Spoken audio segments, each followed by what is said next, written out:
शरद यादव जी।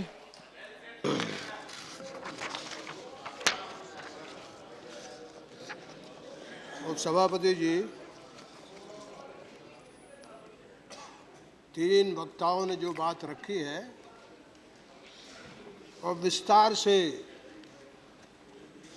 इस बाजू के लोगों ने और ख़ास करके इस बाजू के लोगों ने, संघवी साहब ने जो बात रखी है उसे मैं दोहराऊंगा नहीं। ये आपके जरिए मैं सरकार से निवेदन करना चाहता हूँ कि आपको इस देश की जनता ने इतने बड़े बहुमत से जिताया है और मैं मानता हूँ कि पहली बार एक पार्टी का इतना बड़ा, अपोजिशन की पार्टी का इतना बड़ा बहुमत मिला। देश में अब तो अपोजिशन में है। देश में एक तहजीब और संस्कृति बनना चाहिए। सरकार जब बन जाए तो आपका काम है एक्ट करना, आपका काम है जो वादे किए हैं उनको धरती पर उतारना, आपका काम है जो रामगोपाल कह रहे थे 2 बरस हो गए। मैं मानता हूं कि इस देश की दिल्ली से लेकर गांव देहात तक कदम कदम पर इस देश की जनता का पैसा लूटा जाता है। भ्रष्टाचार गजब, और सब गजब ही नहीं, विकट समस्या है। और जब भी यह चर्चा शुरू हो जाती है तो लोग सब चीज भूल करके इस चर्चा में चले जाते हैं। इस चर्चा को अब सारे टीवी वाले, सारे देश के लोग, और कितने बयान, यानी आप दोनों पार्टी के लोग हैं, खास करके ट्रेजरी बेंचेस के लोग, कितने बयान दे रहे हो आप? किस बात के लिए बयान दे रहे हो आप? क्यों दे रहे हो आप? आपके पास पूरा संविधान है, फोर्स है, पुलिस है, फौज है, ईडी है, सीबीआई है। इतने हथियार लेने के बाद भी फिर बयानबाजी दे रहे, फिर गाल बजा रहे। क्यों गाल बजा रहे हो? आपको गाल बजाने के लिए नहीं दिया, हमको दिया गाल बजाने के लिए। हम बजाएंगे, आप क्या कर रहे हो? ये क्यों तमाशा कर रहे हो? इस पूरी पार्लियामेंट को क्यों नहीं चलने दे रहे हो? ये जो मामला है इसमें कोई दम नहीं है। मैं इसकी दम तब मानूंगा कि आप पकड़ करके जिन लोगों के ऊपर आरोप लगा रहे हो, आपके पास सरकार है, पकड़ करके उनको दूध का दूध, पानी का पानी करो। कौन मना कर रहा है आपको? कौन करेगा तो क्यों बयान दे रहे हो? क्यों गाल बजा रहे हो? क्यों ये आपके लोगों को रोकते नहीं हो? ये जाकर के ये सामने एक नई पार्लियामेंट लगी हुई बाहर, यानी एक पार्लियामेंट यहाँ है, और मुझे कई साल से ये लगता है कि यहाँ बोलना बेकार है। यहाँ से जाओ, बाहर जाकर के जो मन में आए, जिसके लिए बोलो, जिसको गाली देना, जिसको जो कहना करो, और फिर इसके बाद बैठ करके कुछ टीवी वाले लोग तो कहते नेशन वांट्स टू नो, यानी देश की संसद नहीं है, राष्ट्र जानना चाहता है इन लोगों, और बैठे हुए वहां 24 घंटे टीवी चलाना। कोई दूसरा नहीं, फोकट का काम मिल गया, फोकट का काम मिल गया। ये अजीब बात है। यानी इस अगस्ता में, यानी वो कोर्ट है, क्या कहते, इटली की, मिलान, वो मिलान शहर है, वहां की कोर्ट है, और आपकी कोर्ट नहीं है, आपका कोई डिपार्टमेंट नहीं है, कोई आपकी सीबीआई नहीं है, ईडी नहीं है, कोई चीज नहीं है। 2 बरस में ये डिफेंस मिनिस्टर है, बड़ी जल्दी जल्दी खड़े हो रहे थे। क्या के लिए खड़े हो रहे हैं आप? क्यों खड़े हो रहे हैं? और आप क्या बोलोगे? आप बिल्कुल नहीं बोल पाओगे, यानी कुछ है नहीं, हाथ खाली है। तारीखें बताएंगे, जैसे तारीखें ये बता रहे थे, कुछ तारीखें आप बता दोगे। हाँ, ये साढ़े इतने सीनियर लीडर है और आप इस तरह से कहेंगे कि क्या बोलोगे? अभी जब वो बोलेंगे तो ये सुन नहीं पाएंगे, और सारी बोलती बंद हो जाएगी। ऑर्डर, ये क्या बोलेंगे? Order please, order please, order please, take your seat. नहीं बोल रहा हूँ मैं, अब सोच के नहीं, मैं पारीकर साहब के बारे में नहीं बोल रहा हूँ, मैं एक डिफेंस मिनिस्टर के बारे में बोल रहा हूँ। ये नहीं है, पारीकर साहब बड़े भले सज्जन आदमी। मैं कह रहा हूँ कि चाहे ये पास के हो और चाहे उस तरफ के हो, ये गाल बजा रहे हैं और उसमें होम मिनिस्टर भी गाल बजाएंगे। ये मेरी कोई बात ऐसी नहीं है कि मैं पर्रिकर साहब के लिए बोल रहा हूँ। मुझे लगा कि आपने जो ड्यूटी उनको दे दी है वो इतनी बेकार, इतनी फालतू, इतनी ज़्यादा निरर्थक है कि आप देख रहे हैं ना क्या निकलेगा इसमें। यानी इस देश में पूरा देश लूट गया। और ये 2G कौन नहीं, ये कॉमनवेल्थ का मामला जो इसमें अभी आपका लोग बयान दे रहे हैं, एक आदमी है राज्यसभा लोकसभा का, वो बयान दे रहा है, इसको कौन ने पकड़वाया था? इसको कौन ने उठाया था? हमने उठाया था। और इनकी पार्टी का आदमी है, उसका नाम नहीं लेंगे, हमारा दोस्त है, उसको जेल कौन ने पहुंचवाया था? हमने खड़े होकर पहुंचाया था। ये आसाराम बाबू कौन ने पहुंचाया था? आप साथ थे। ये 2G कौन है? पोल कौन थे? सुषमा जी और हम दोनों थे। आप जी मगर पीछे बैठते थे, हम लोग आगे बैठ के किए थे। आप देखते रहो कि वह सारे मामले उखाड़े और इनकी बुरी हालत कर दी। और नतीजा ये है कि हमारी पार्टी तो छोटी थी, सबसे ज्यादा लाभ आपको मिल गया। अरे भाई, लाभ मिल गया, ये अपोजिशन बैठ गए, सजा मिल गई, आपको राज मिल गया, तो राज को ठीक से, खास करके ये भ्रष्टाचार के मामले में जरूर पता लगा लिए, जरूर खोज करिए। लेकिन मेरी विनती आपसे है, आपसे विनती यह है कि आप कुछ तो चूहा पकड़ के लाइए, आदमी मत पकड़, किसी को पकड़ के लाइए आप। इसमें कुछ भी नहीं निकला है, कुछ भी नहीं निकला। अदालत वहां चल रही है और यहाँ यानी इधर से ढोल बज रहा है, इधर से ढोल बज रहा है ना। युद्ध का ऐसा वातावरण बना दिया आपने, मैं क्या बताऊं है? हाँ नहीं, हाँ बोलिए ना, बोल देंगे आपने समझ पर क्या कह रहे हैं? अरे भाई, राजस्थान के आदमी, आप बोलिए ना ठीक से, आपकी बात हाँ नहीं, ठीक बात है। बेगो फोकट में हम भी बजा रहे हैं, करें क्या?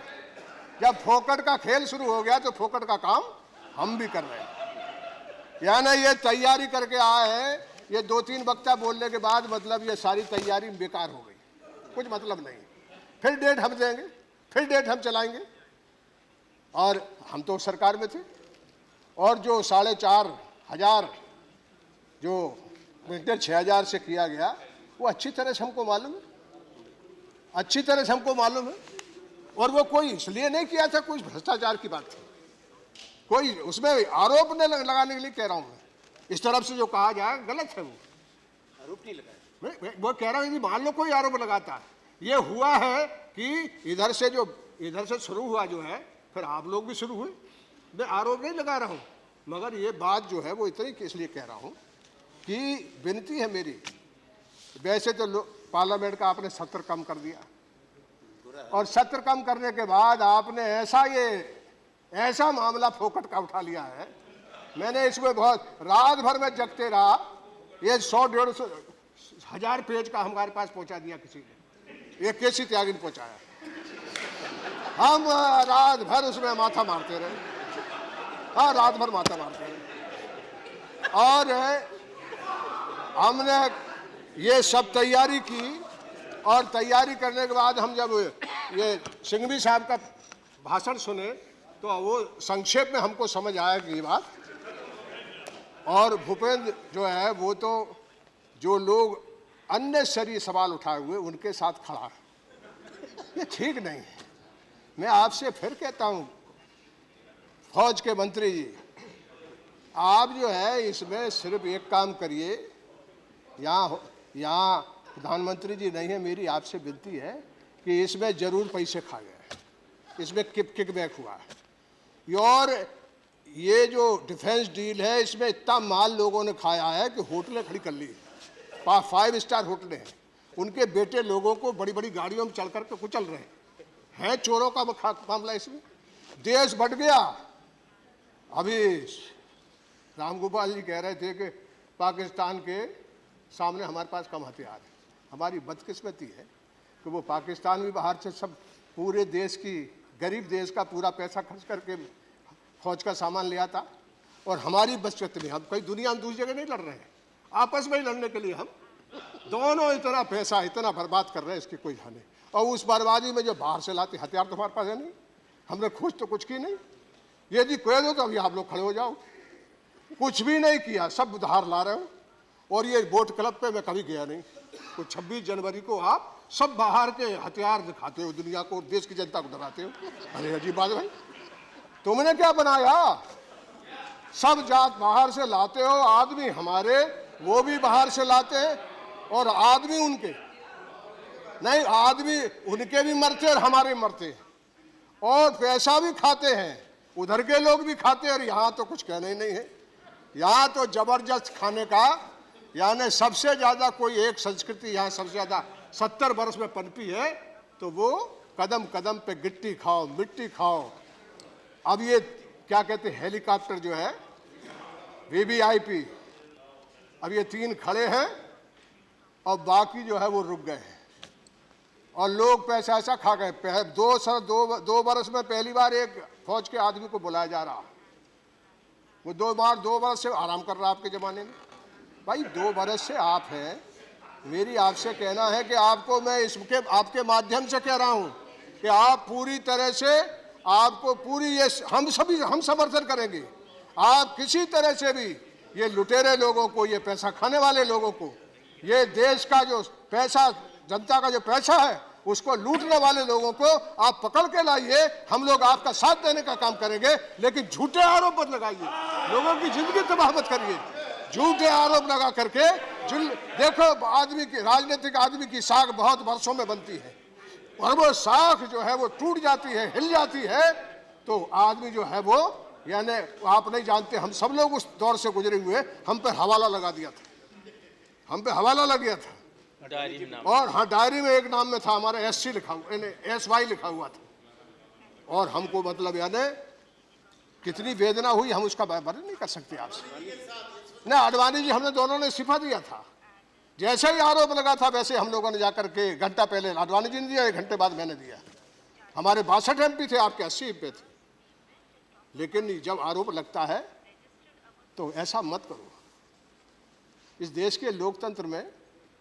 और एक बात यह है, चाहे न चाहे, एक बड़ी पार्टी तो अपोजिशन में आपकी कांग्रेस पार्टी है, आप उसके नेताओं को या किसी को भी जब आरोप लगाते थे हो, तो आरोप यदि आपके पास है तो पुख्ता लेके आ जाओ, प्रमाण के साथ। सरकार आपके पास, ED आपके पास, CBI आपके पास, इंटेलिजेंस भी, आप सब कुछ आपके पास है।